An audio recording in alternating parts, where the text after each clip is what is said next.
There is something timeless about watching a sailing yacht leave harbour. Unlike the hurried departure of a ferry or the thunder of a cargo ship's engines, a yacht's exit feels deliberate. Every movement is measured, every turn of the wheel matters. It's the beginning of a journey that may cover only a few miles, or hundreds. On the morning of the 1st of July, I found myself overlooking the entrance to Eyemouth Harbour. On Scotland's rugged southeast coast, the harbour has welcomed fishing boats, lifeboats and visiting yachts for generations. Today, another vessel was preparing to head for open water. Her name is Sahara. At first glance, she isn't the largest yacht you'll ever see, nor is she the most extravagant. Yet that's part of her appeal. She represents something that many sailors understand perfectly, that the size of a boat matters far less than where she can take you. As preparations were completed, the yacht slowly eased away from the harbour wall. The skipper stood confidently at the helm, guiding her through the narrow entrance while another crew member watched from the deck. Then something unexpected happened. Both noticed the camera. Instead of carrying on without acknowledgement, they smiled and gave a friendly wave before continuing towards the sea. It's a small moment, lasting only seconds. But it's also a reminder that behind every vessel we watch lies a crew with their own destination, their own experiences and their own story. As the harbour disappeared astern, Sahara entered the North Sea. For sailors, this is always a special moment. Inside a harbour, the water is sheltered and predictable. Beyond the breakwaters, everything changes. Wind, tide and swell become the defining forces of the voyage, and every decision begins to matter just a little more. Unlike powered vessels that rely almost entirely on their engines, sailing yachts exist in partnership with nature. The wind provides movement, the tide can add speed or steal it away. Even the shape of the coastline influences the conditions experienced on board. Modern yachts are remarkable pieces of engineering. Although compact compared with commercial ships, they incorporate decades of design refinement. Hull shapes are optimised for stability and efficiency.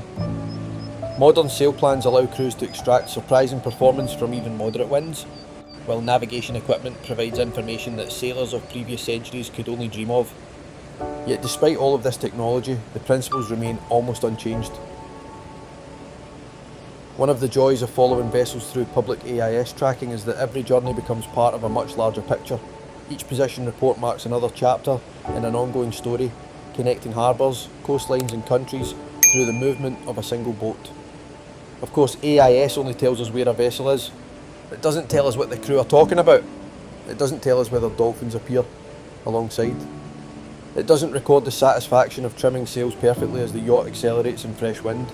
Nor does it capture simple moments like the friendly wave exchange between strangers, separated only by a stretch of water. Those moments belong solely to the people who experience them.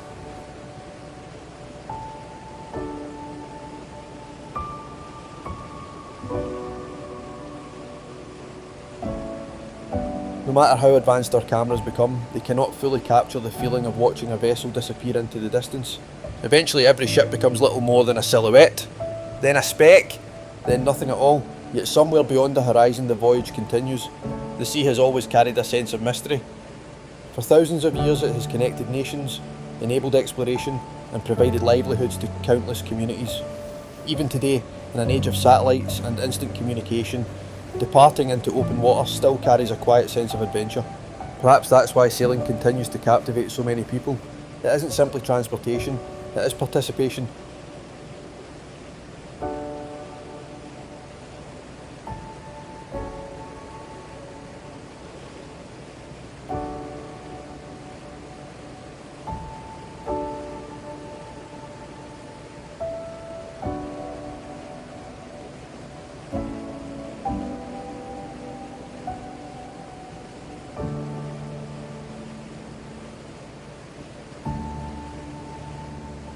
If you enjoyed this footage, please like, comment and subscribe. It means a lot to me and costs you now.